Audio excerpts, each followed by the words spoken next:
All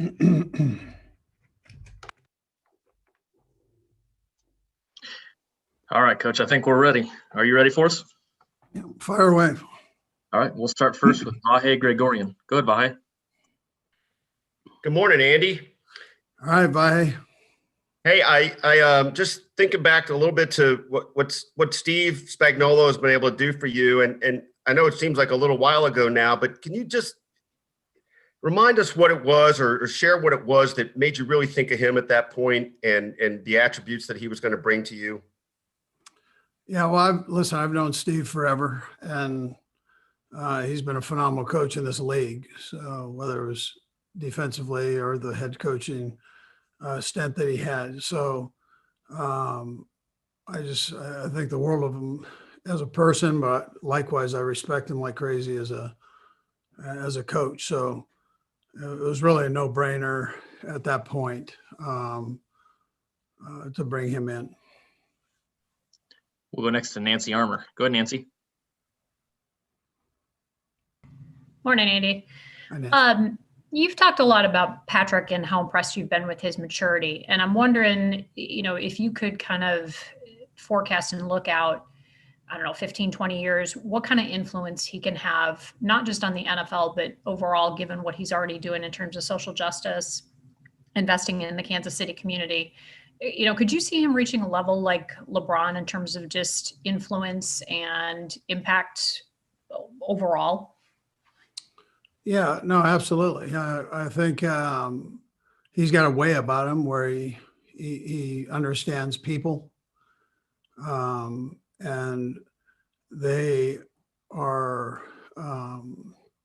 interested in things that he has to say or back and believe in. So I think that presents yourself with a good combination to whatever platform that you want to support or take, that you have that ability. We'll go next to Neil Reynolds. Go ahead, Neil. Hey, Coach. It's Neil from Sky Sports in the UK. Yes, Neil. You hear a lot of your current players and former players saying you play with Andy Reid, not for Andy Reid. And I wonder if that's a big thing for you, and if you could maybe talk about some of your approaches and philosophies as a coach. Yeah, sure. So I think we all want to be treated a certain way, and if not, I know how I like to be treated, and that's tell me what I need to do to get better at what I'm trying to get accomplished. And so you don't necessarily have to yell and scream at me to get me to do something better. I mean, I don't think that's necessarily the best approach. And then I think after a little while, I know myself, I just would turn that person off and probably not listen to anything they said. So I kind of go about it that way. I just say, listen, I'm try to treat people the way I'd want to be treated. And I think whether it's through what I've learned in church or family, I think we're here as teachers, and that's what I do. So that's how I look at myself, as a teacher, and of, in my case, men, young men, and whether it's on the field or off the field, if I can give them any experience to help them that I might have had to help them become better players or husbands, whatever it might be, fathers, I try to do that. Let's go next to Adam Teicher. Go ahead, Adam. Hey, good morning, Andy. I wanted to ask about Darrell Williams. You guys have brought in a lot of backs the last couple of years, but Darrell's still around, and you're turning to him in some big moments. I know there were some injuries also. What is it about Darrell? Can you kind of sum him up, what you like about him, particularly in these big moments? Yeah, that was the only thing that was really holding Darrell back, was just being able to stay healthy consistently. And he spent so much time rehabbing this past off season, got himself into great shape, caught a couple breaks. I mean, what you need. I mean, he wasn't he's always worked hard. It's just he got nicked up, so he was able to, for the most part, stay injury free, and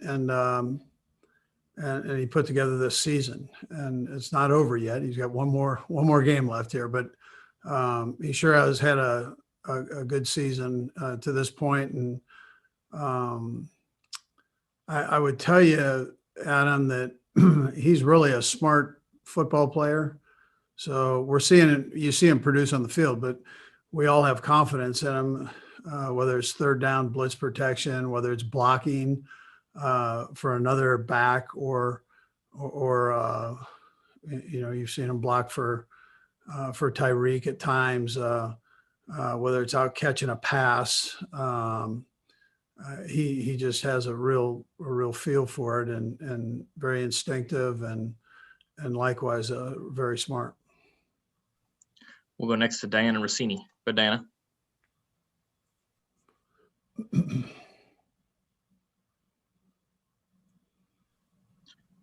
All right, Diana, we'll come right back to you. Let's go to Therese Paler. Go, Therese. Hey, Coach Reid, how you doing this morning? Good. Yeah, I'm doing great. Thanks. Hey, I was just wondering what has Le'Veon Bell brought to you guys? I know there's been little injuries here, but how's he been handling his role here, and what kind of impact could you see him making in a week? Yeah, I really like him. I like him as a kid, and I like him as a player. He brings that veteran experience. He's been the best in the business at what he's done. He's handled this role well.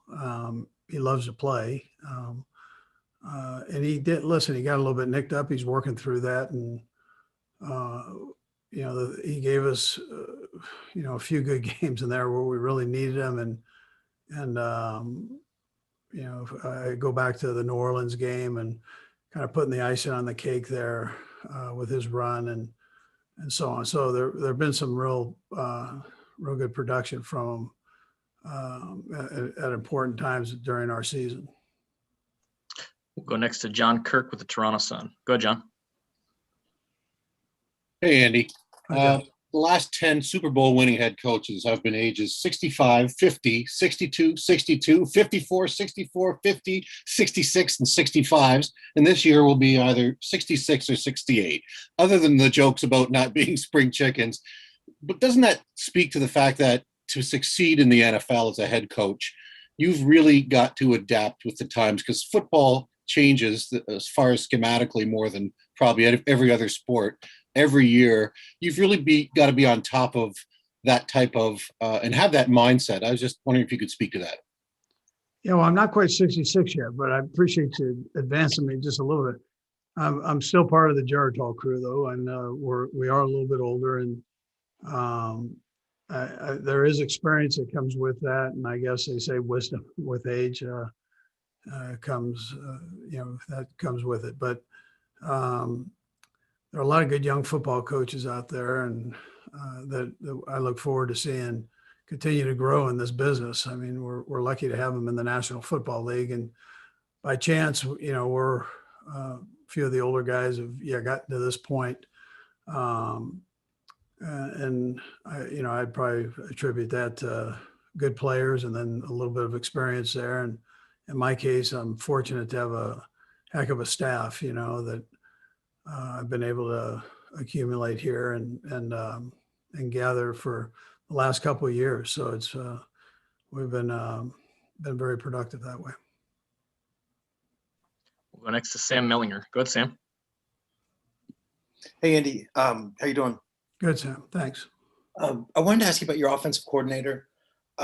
How have you seen, there's been a lot of questions already this week. How have you seen him handle sort of the frustration of not being picked? And you've been very outspoken about your support and what you think of him in forums like this. But is there anything you can or have been doing sort of behind the scenes to, promote him or find out what's going on? Yeah, well, I'll probably have more time to do that.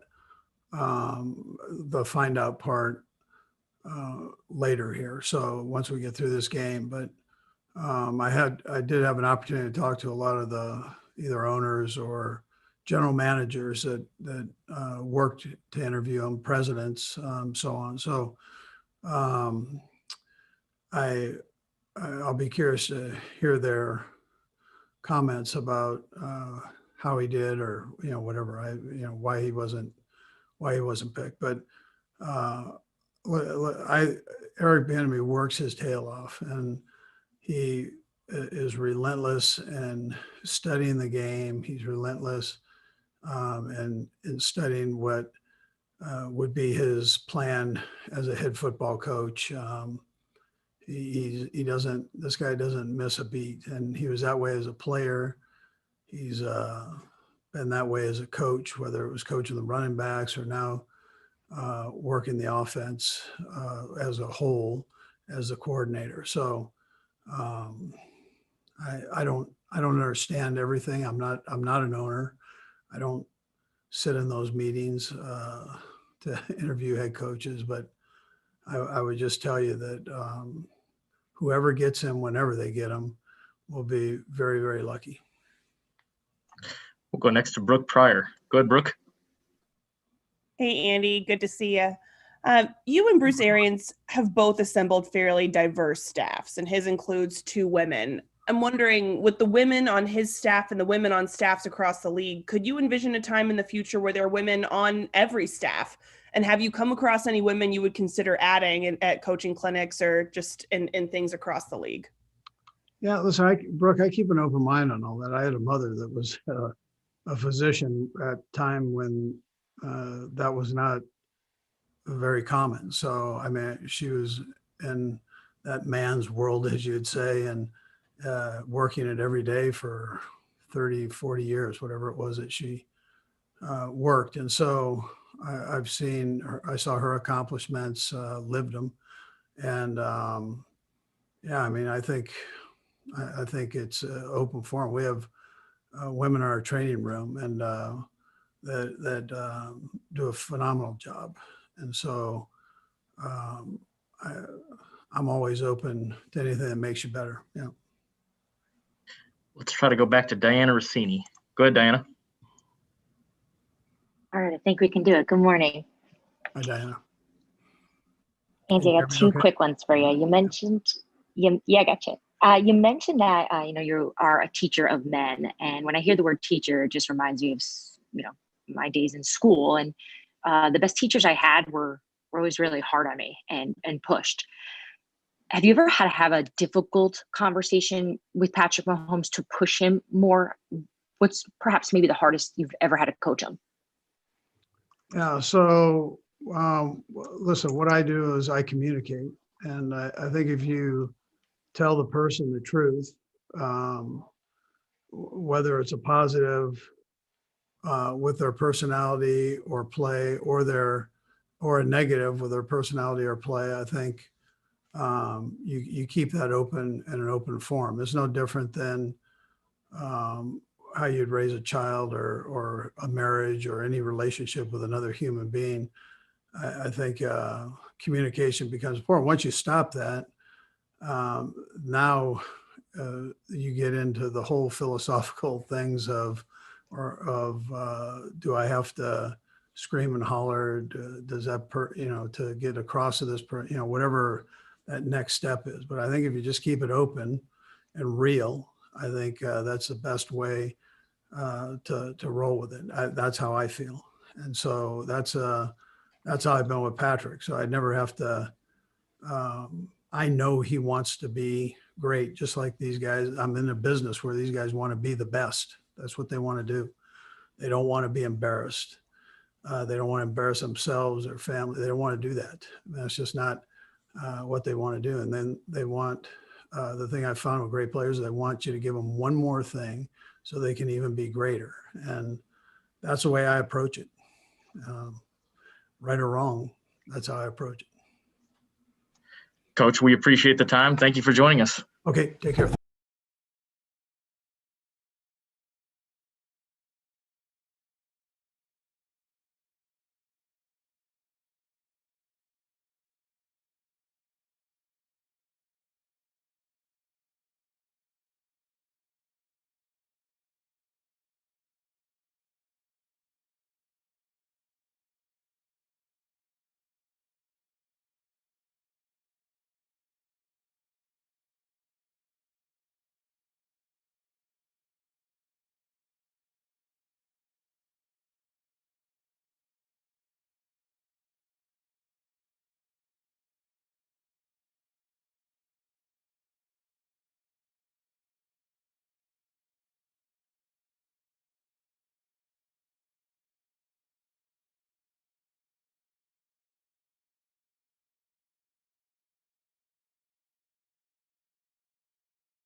Morning. We're going to go ahead and start. And let's start with Nancy Armour. Go ahead, Nancy. Thanks. Morning, Patrick.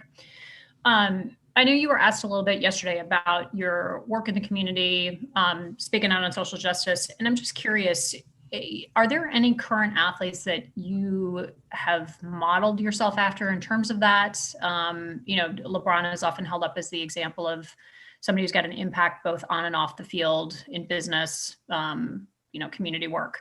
And so I'm just curious if there are any athletes that you look to and have kind of thought, yeah, I'd like to model myself after him or her. Yeah, I mean, there's a lot of great athletes that are doing things the right way. LeBron is one of them.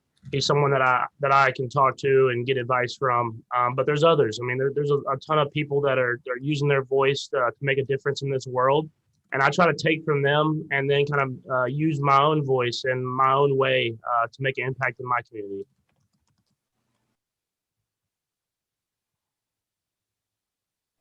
Let's go next to Federico with Radio 13 in Mexico City. Go ahead, Federico.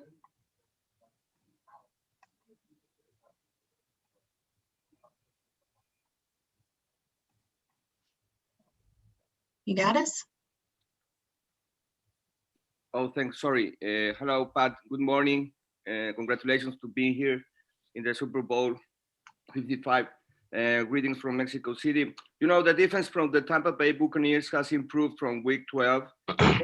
What are the things you think you have to do in order to damage them? And what are the keys do you think you know to do in order to win the next Sunday? Yeah, I think the biggest thing is going to be me just getting the ball out of my hands, getting it to the playmakers that I have around me. They have a really good defense, really good defensive line, linebackers, DBs, kind of the whole deal. And so for me, just trying to make positive plays and not making negative ones, and relying on the guys around me to make plays whenever the critical times arise. We'll go next to Omar Ruiz. Go ahead, Omar. Hey, Patrick. Good morning. Good morning. Travis Kelce and Tyreek Hill have been great players for a long time now, but as a tandem, they're kind of doing some historical things. I'm just curious what you've seen from them, how they feed off of each other in reaching this greatness that they have. Yeah, I think what makes each of them great really complements the other well. The fact that Tyreek can beat man coverage, catch over the top, be able to make big plays happen, opens up the middle of the field for Travis. And so to be able to have guys that complement each other so well and individually are such great talents, I think it was what makes them such a dynamic duo and a group of guys that I'm glad that are on my team. We'll go next to Therese Paylor. Go ahead, Therese. Hey, Patrick. Good morning. Good morning. Hey, I just want to ask you a little bit about Eric Bieniemy. I know that you've been, pretty complimentary of what he's done. So two questions. First, could you tell us a little bit about how he's helped you really pick up protections? Because you've proven to be a man who in general can't be blitzed unless you make him pay if you do. And then secondly, I think I know the answer to this, but I'd like to hear your thoughts. How has he been working in the aftermath of his disappointment of the last hiring cycle? I'm sure you can't tell a difference, but just what's he been like in the room with you guys?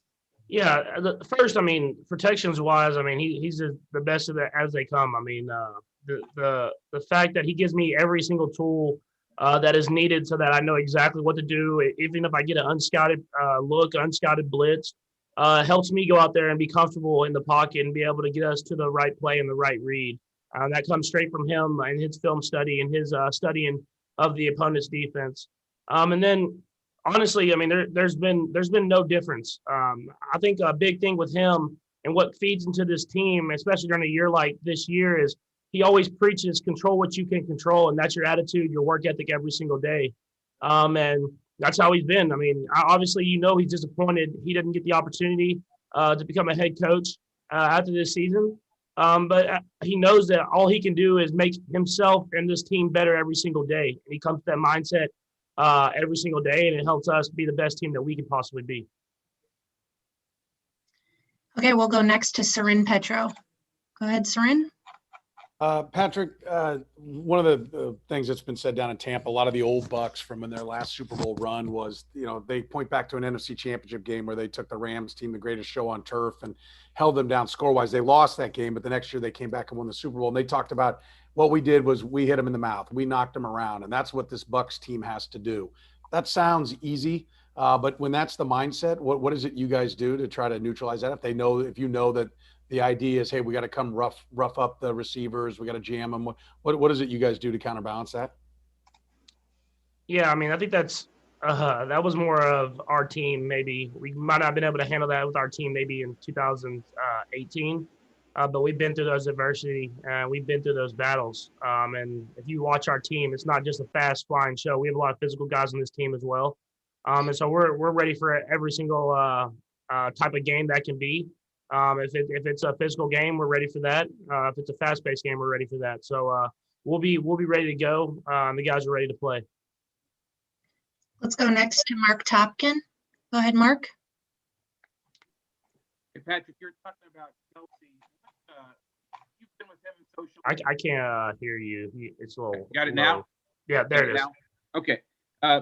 Travis Kelsey, you've been with him a little bit socially. What is, we hear about Gronk and that lifestyle. What is Travis like, personality wise, lifestyle wise? Is he kind of in that same mold, or how would you describe him? Yeah, I haven't had the opportunity to hang out with Gronk that much, but as far as Travis, I mean, he's just kind of he's just the life of the party. But at the same time, I mean, it amazes me how he's able to interact with every single person, every kid, every fan, and have the same energy every single day. I mean, I can say he might have a bad practice, that you go watch him interact with the fans after practice. And I know he's really mad at himself for not practicing the right way, but he makes every single person feel like they're the most important person in the world. And that's truly something that I admire. I mean, for me, I try to present that to others. But the fact that he has that natural gift to really embrace everybody and really show love for everybody is truly a special component about him. We'll go next to Jonathan Scott. Go ahead, Jonathan. Good morning, Patrick, and happy Black History Month. Is there a certain way or feeling that you get about this Black History Month in 2021 compared to last year's? I mean, yeah, in a sense. I mean, it's obviously very important every single year. But obviously with the things that we went through this my last off season, you really really understood the importance of it, of really learning our history and learning how far that we have come and how far we still have left to go. And so it's definitely a month that hopefully a lot of people can really learn history and learn more about where we were at and where we're trying to get to. Thank you. We'll go next to Arnie Stapleton. Go ahead, Arnie. Hey, Patrick, you've accomplished so much in your young life so far. And a lot of people, kind of say you're the successor to Tom Brady as far as dominating this NFL. I'm wondering, does it ever cross your mind, that by winning your second trophy, you could keep Brady from his seventh and kind of keep him within your sights as you look at your career? I think that's more of a long-term thing than kind of the short-term thing you have to kind of focus on. For me, I'm trying to find a way to repeat, find a way to win a second championship, and find a way to do whatever I can to win with this team. You don't get these opportunities every single year in the NFL to be in the Super Bowl and to be in these games.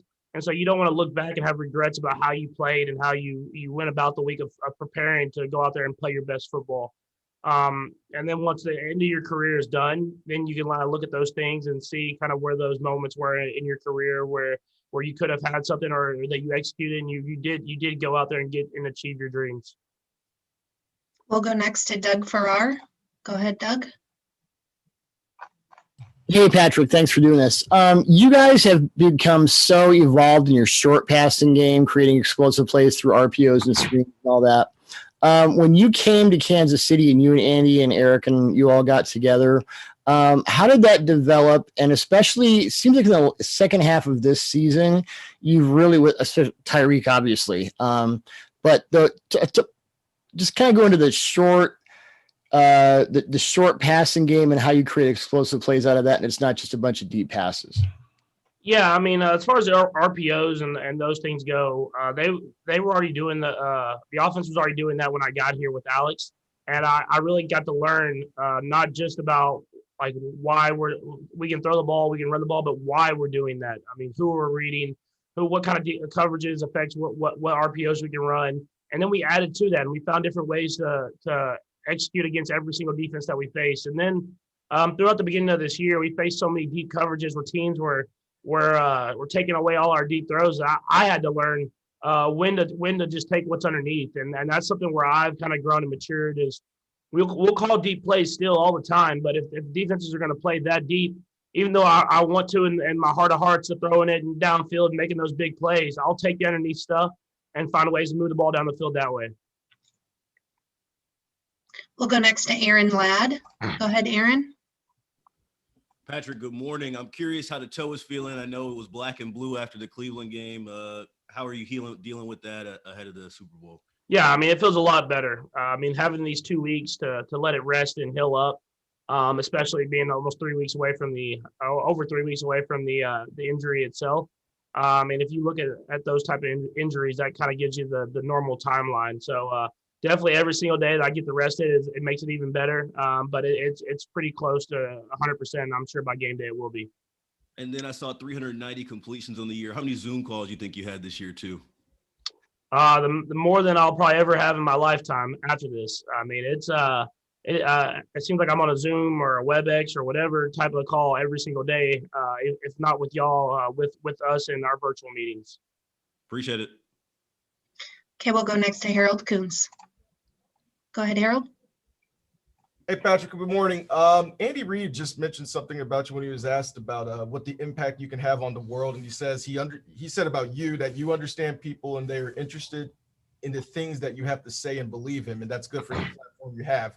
Just curious what your thoughts are on what Andy Reid said about you and then how you use your platform to try to impact the world. Yeah, I mean, I think when you're given a platform like I've been given, you want to try to use it and make the world a better place. And I truly mean that when I say that. I have a good understanding of people from all different backgrounds, growing up in the locker rooms, growing up around all different type of people. And I know I have a pretty good job of trying to bring people together, pretty good understanding. And so I'm going to try to do that. And as I continue to learn about different people and different things in life, I'll try to use my voice to continue to try to bring people together and make the world a better place. Okay, and we'll go last to James Palmer. Go ahead, James. Patrick, so much of what you do is on the move and running. I'm curious, over the last couple of years, what have you seen from defenses that give you a distinct advantage when you're throwing on the run and you're outside the pocket? Yeah, I don't know if it's necessarily what I see from defenses. I think it's the amount of work that our guys continue to do when I'm on the move. Any defense, any defender. The fact that when I'm scrambling, it gives those guys more time to work and more time to get open. It's going to be hard on them, and they try to cover as long as possible. But if I can give guys like Travis Kelce and Tyreek Hill and McCole Hardman, Sammy Watkins, all these guys more time to get open, they usually can do it. And then at that point, I try to get them the ball, and usually it's not even that long of a throw, but if you get those guys in space, they make a lot of yards happen after it. Thank you for your time, Patrick.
Good afternoon, everyone. Thank you for joining us for today's Super Bowl 55 media availability with Kansas City Chiefs safety Juan Thornhill.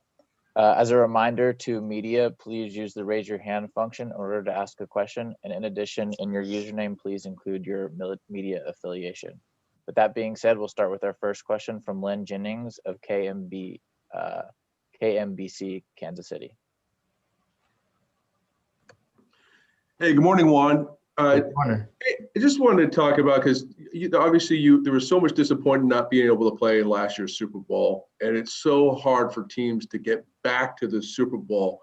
What does it mean to you to be able to play in this game on Sunday? I mean, obviously it means a lot. Like you said, I didn't have the chance to play last year, and it really hurt me a lot just being able to be at the game, but not really being able to be on the field with my team. So this whole off season, in my mind, I was just thinking that we were going to get back to the Super Bowl. There was no other option. So, I mean, it definitely means a whole lot for me, just being able to actually step out there, play in the Super Bowl. This is like your childhood dream to go out there and play in one of the biggest games ever. So I'm really excited. Next question will come from Aaron Ladd of KSHB. Hey, appreciate the time today, Juan. I saw a video in your Instagram story. It seemed like your neighbors or somebody, they were cheering you on the way to the AFC title game. How did they find out that was you? What's kind of the details behind that? When you have someone like me moving to the neighborhood, the word spreads really fast. So I was there. I was only there for 2 months, and then somehow they just got a whole group together, and basically they knew what time I was leaving. I guess someone had saw me leave before, and they were all outside the house, just ready to cheer me on as I left to go to the team hotel. But I definitely think it was one of the most special moments to me, just because of the fact that I've never had anyone do anything like that for me, and it meant a lot. Next question will come from Adam Winkler of WTKR TV. Hey, Juan, welcome back. Oh yeah, thank you. We're checking in from Virginia here. Hey, how you doing? Good, man. Not that you need any extra motivation to win a Super Bowl, but the fact that you could do it and keep a couple Hokies from winning one on the other side, does that maybe even add a little more to it Sunday? I didn't really think about that. I didn't even notice there was a couple of Hokies over there, but you might have just put a little bit of gas on the fire, just a little bit, because you know how we feel about Hokies. But it'd definitely be a lot of fun just to go out there and play against some guys that I might know, see some familiar faces, and then just maybe after the game we might can catch up and talk a little trash, just talking about who's going to win the game next year and things like that. Next question will come from Clarence Hill of Fort Worth Star-Telegram. Clarence. Yes, I covered the Cowboys, and there was a lot of talk before the draft that the Cowboys looking at you and thinking about drafting you. Obviously, they chose to draft Tristan Hill instead of going with a safety. How much interaction did you have with the Cowboys before the draft? Did you think they were going to go safety? I didn't really talk to him a whole lot. It was just I think I met with a couple guys at the Senior Bowl and at the Combine. I knew that they were really interested in me and everything, but I really don't talk to him a lot. And Tristan Hill, he's we have the same agent, so we're still pretty close. We talk all the time. And Tristan's a really good guy. I'm happy that he got drafted. I mean, he's a heck of a player, and he definitely deserved to get drafted to the Cowboys. He'll battle with, everything that was going on over there. Didn't work out for whatever reason, ended up coming over here. And I loved this when the first day I came over here, I loved it right away. I fit in with these guys. I feel pretty good. Everybody around embraced me. The coaches did too. So, I'm just happy where I'm at, and I'm happy with the way the season went. We just got to cap it off with a Super Bowl win. All right, let's go to Therese Paler. Go ahead, Therese. Hey, Le'Veon, how you doing today, man? Doing good. Hey, question for you. I'm kind of drafting off the Pittsburgh question. You're about to play in a Super Bowl. You got the bag with the Jets. But I'm just curious, were there ever any times, especially during some of the tough times with the Jets with the losing, where you thought, dang, I wish I hadn't sat out that year? Oh, no. Okay. Yeah, that never, crossed my mind. I mean, I feel me sitting out, I just got to look at it as it kind of helped me on the back end of my career, because I mean, literally the year I came back last year, when I came back, it kind of like, it felt like I was reset. I felt like I was a rookie all over again. I was just so excited to get back on the field and really just get my gatherings back. And so I don't know, it kind of like reset my body. I feel like it's going to really help me for the end of my career, the long end of my career.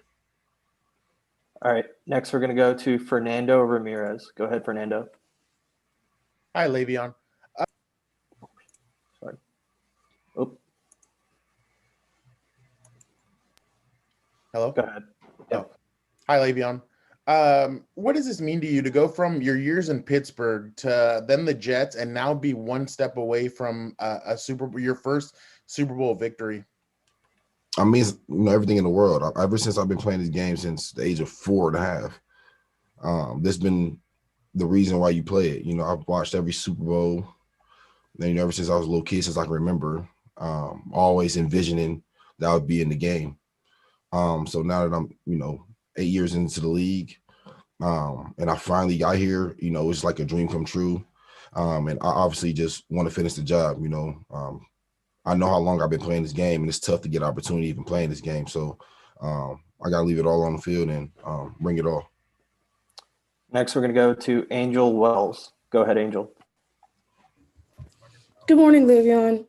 Describe your relationship with rookie running back Clyde Edwards-Helaire, and how have you been able to mentor him this season? Oh, Clyde, me and Clyde, he one of my closest friends on the team. He's like a little brother. He's the guy that I reached out to before I even came here. He was just so, arms open, welcoming to bring me here. And every little thing that Clyde does, him being a young player, I just kind of let him grow off of it, and if he continue to make, maybe a habit or something, I'll try to maybe help him on the side or whatever. But, he's such a great player, and he runs with instinct so good that, I try not to touch what he does instinctively. Maybe, every now and then, maybe helping him run a route or, pass blocking or whatever, maybe just little detailed things. But instinctively, he's one of the best instinctive running backs you probably ever see, especially being that young. He's a special player.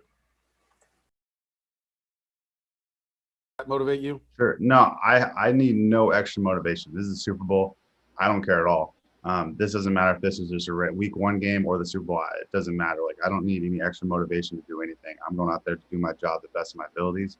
And it being the Super Bowl, if you need more extra motivation for the Super Bowl, then I don't know. I don't know what to do.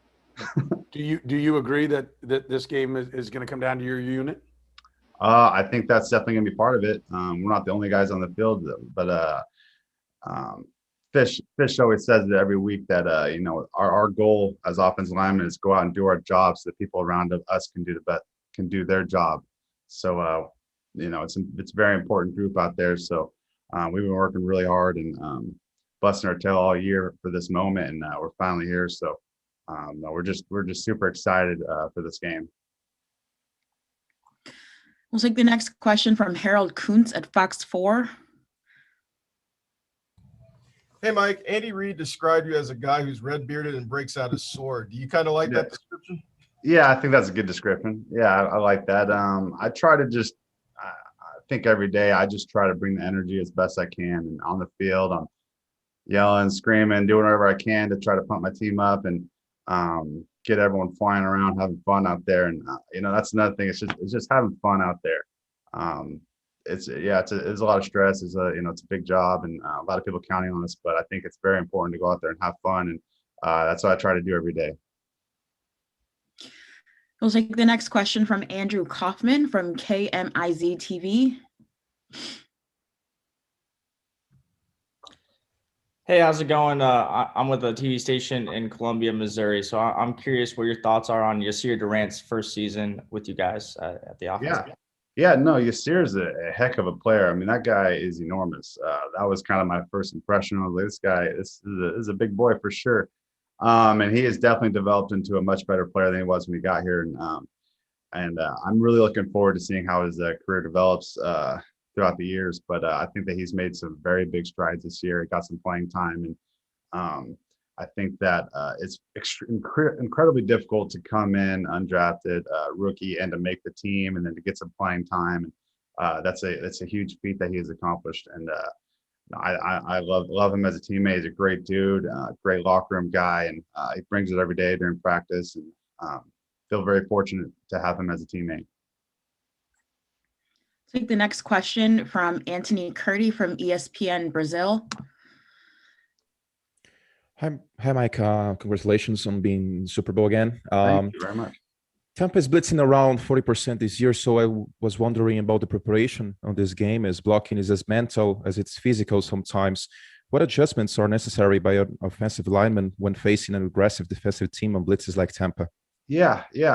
Not just this team, but we've played a wide variety of teams throughout the season, and there's always little adjustments that need to be made throughout the week when it comes to protections. And the main thing is just establishing our rules for the week and then trusting those rules throughout the game. So we've had to make a handful of tweaks here and there, but that's something that we do every single week. So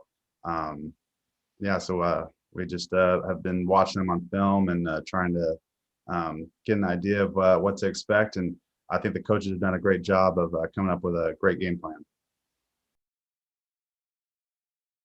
Advantages do you guys get when he's on the move within your offense? Something special. Anytime you get outside that pocket, you just know it's going to be a big play. Whether it's coming from Trav, myself, Tyreek, D-Rob, McCole, Daryl, just about anybody, Pringle, you just know he's going to launch the ball and give us a chance. And I think that's the unique ability that he has that a lot of quarterbacks doesn't have. He's going to save us some time to get open, whether we're going deep, whether we're coming up, whether we're scrambling mode, no matter what. I think we always have a shot opportunity to get that ball. And I think that separates this team, this offense from a lot of other guys that can't scramble or can't ad-lib and make plays with their legs. And I think he's been doing a great job this year with prolonging plays and throwing it downfield and giving us a chance. Next, we'll go to Eric Lunston with ESPN. Hey, Sammy. Patrick just spoke about his advancements in taking shorter gains and not just unloading the ball down the field every time. What have you seen from his development the last few seasons there? Something special. If you have watched this season, he makes it look so easy. When you look at the offense, he's just calm, he's relaxed. He's a little bit more, serene. He's just kind of like out of his mind, just picking and choosing where he want to throw the ball. You never see him get rattled. You don't see the eyes going like this. You just see a calm guy that's kind of like controlling the game. And I think that's what has taken this offense to a whole different level.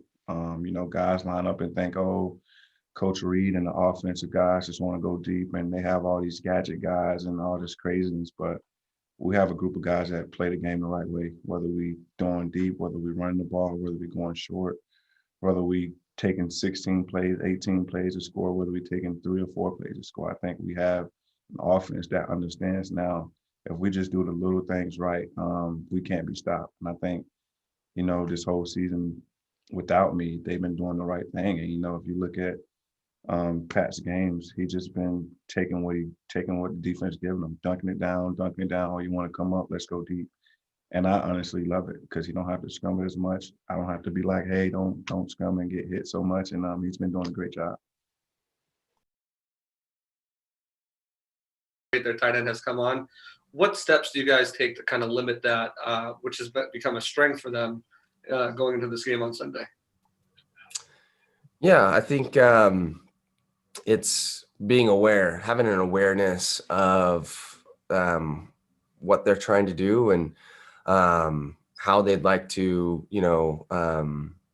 attack us defensively, and being aware of, situations. A lot of football comes down to situational football, down and distance and field position and, offensive personnel and things like that. And then, being aware of skill sets, right? You mentioned their tight ends and their running backs. They're great. They can do multiple things, right? The running backs are, they're fast, they're powerful runners, but they also can catch the ball out of the backfield. Fournette, and then Breid is obviously a dual threat. He can block. He can also catch the ball. He's a great route runner, and Tom Brady looks for him a lot in the passing game. So yeah, just an awareness. We're gonna do what we do, and we'll try and be aware of their skill set and try and stop them. All right. Next up, we're going to go to Josh Dubow. I was wondering, as a DB, what's the process each week of trying to figure out how much contact officials are allowing you guys in the secondary? It seems like it can vary week to week, and just how do you go about that? Is it sort of just a feeling out process in the first quarter, or scouting the officials beforehand? What do you do to figure that out? Yeah, I think the mentality that we like to have starting any game is to kind of set the tone, and we pride ourselves on being a hands-on physical secondary, or our corners play up and press coverage, and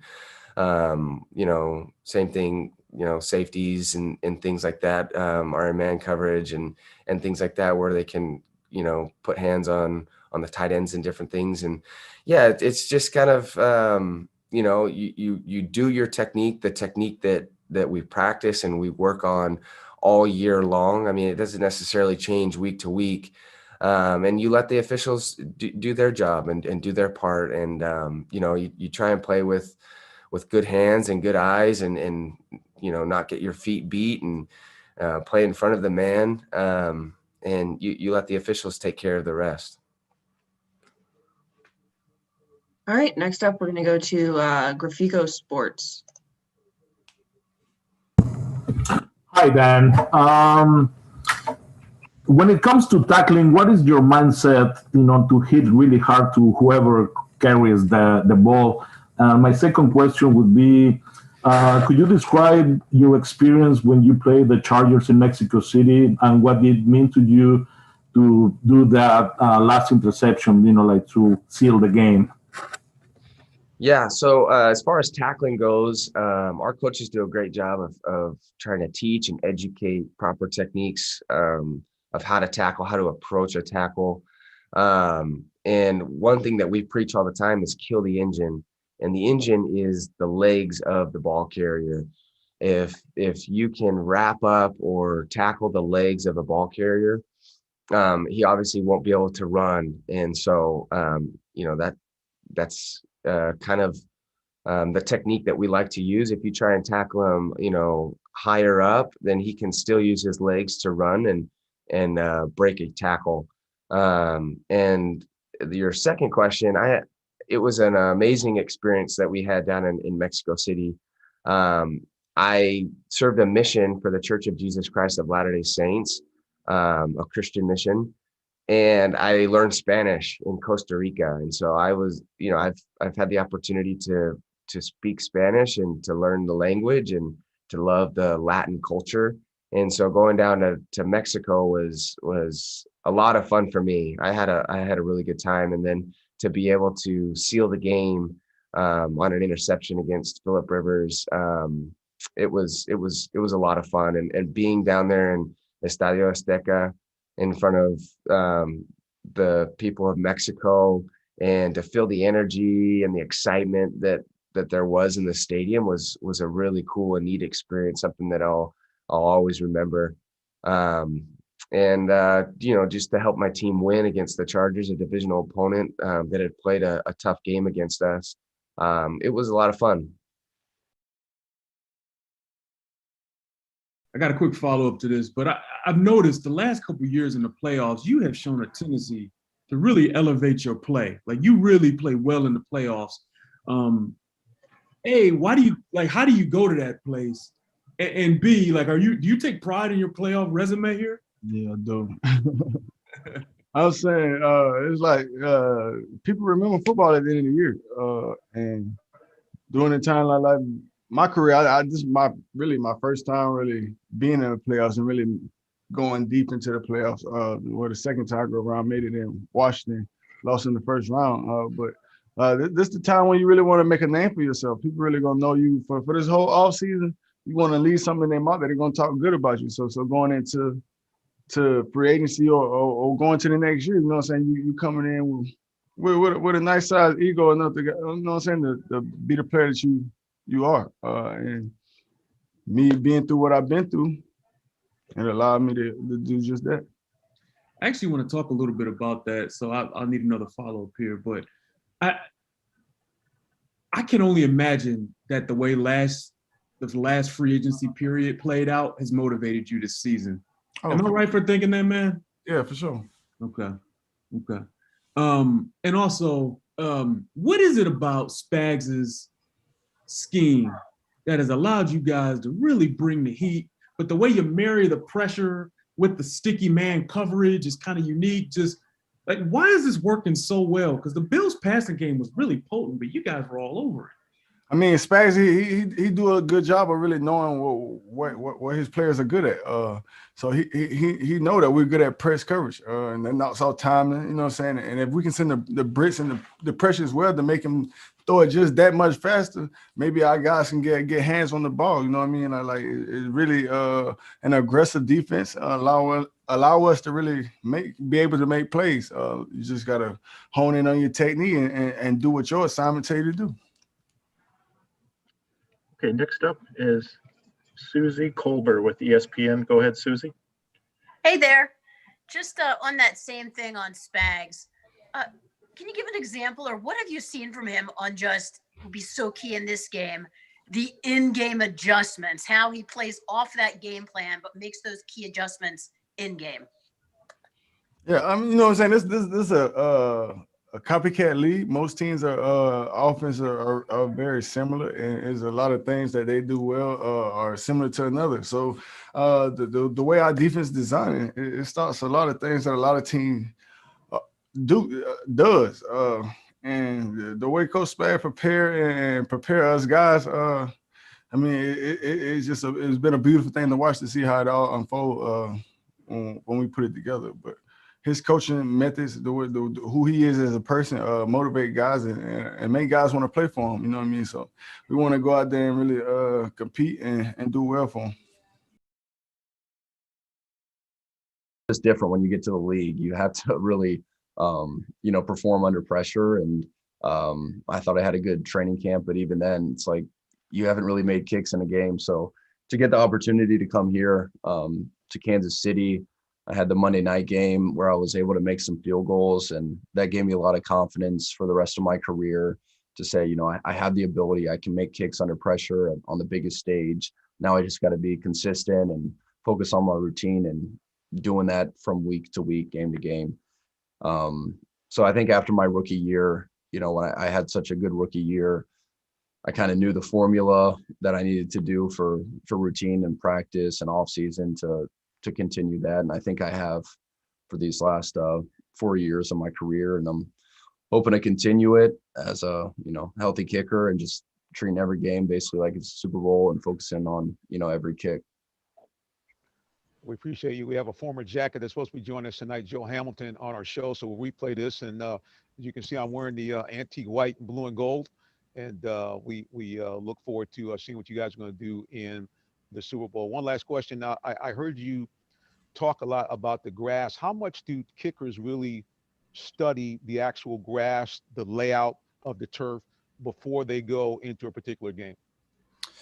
I don't know if they study it, but they're definitely aware of it, I'd say. And maybe not the younger kickers, but I think going on year 4 for me, whatever I can figure out to help me kick better, I'm going to try to do. And, if I know it's Bermuda grass, obviously with it being grass, I don't want to kick a ton on the turf field. I mentioned earlier that it's cold here in Kansas City, so kicking indoors, we can at least get the temperature up. But at the same time, you do want to still kick on grass and get that experience. And again, Bermuda grass is like the best grass you can kick on as a kicker. So if I can kick well outside here in Kansas City when it's cold, on grass that's basically not Bermuda grass, then I feel confident going into a stadium that has a Bermuda grass. I'd say the biggest difference is it a grass field? Is it a turf field? Is it a turf field? What type of turf? Because that's definitely different. And then if it's a grass field, if it's a Bermuda, then you can definitely feel confident going in the game. And if it's not, maybe you have to, I guess, probably just slow down your swing and be a little bit more patient, with your approach to the ball and not quite as aggressive. Almost sounds like a golfer. Thanks a lot. Thank you. All right, and we're gonna go next to Santiago. Thanks. Mr. Butker, you have played 3 years in Kansas. You have played in the cold. You have played in a different grass. How do you think that the change of weather, playing in Florida, a warmer place, can affect the kick? Well, I think the warmer the environment is that you're kicking in, I think the ball's going to bounce off your foot more. I think you can indent the ball more with your kicking foot when it's warmer, and then that's going to make the ball go farther, basically. So, that's all good things as a kicker. Warmer weather definitely is a plus. And if you can kick outside when it's cold here in Kansas City, then when you go to a warmer atmosphere like in Tampa, then it's going to be even easier. So I'm practicing out here when it's cold, or the few days that we go in the indoor, taking advantage of the warmer weather and trying to just recreate the game day environment that we're going to have for the Super Bowl. But I always say if you can kick in cold weather, then you can definitely kick in the warm weather. If you're only kicking in warm weather and then you play a cold game, that's definitely a lot more difficult as a kicker.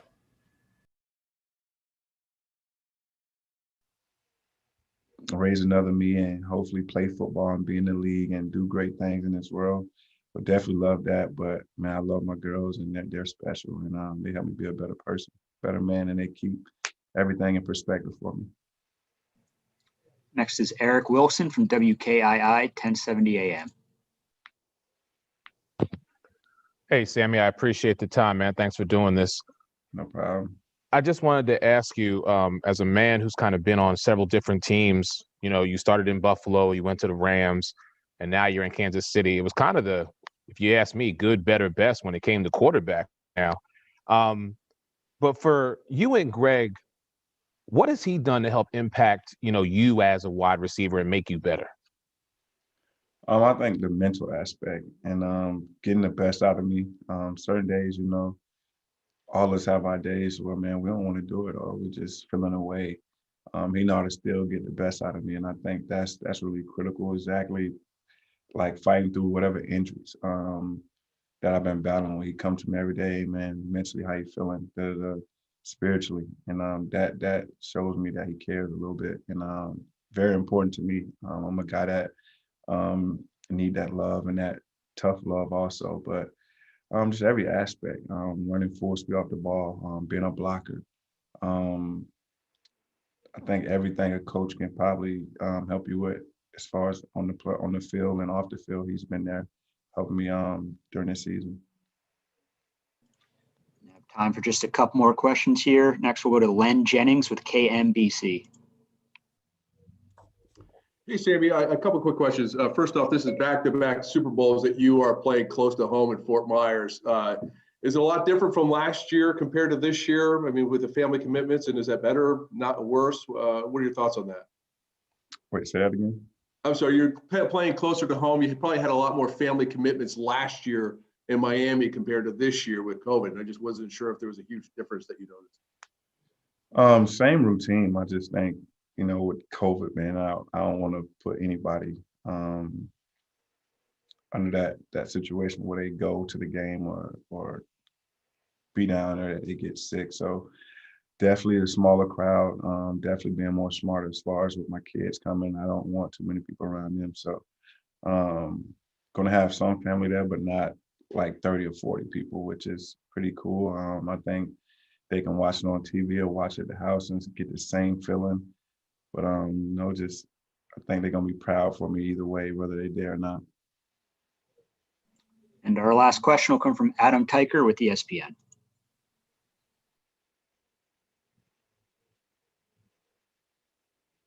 Hey, Sammy, you're in the last year of your contract, obviously. Just curious, looking ahead to next year, what are your thoughts about staying here? Would you like to stay? Do you feel like it'll happen eventually? And would you maybe take a little bit less to stay here than you could otherwise make going somewhere else? You never know. I would say, man, let's win this Super Bowl and see what my head be. I think I make better decisions when, when things are right. And I think we win the Super Bowl, definitely be something to think about, and definitely will be something to talk to my wife and my kids back. I mean, to my kids and think about coming back. But you never know. Would I love a third ring? For sure.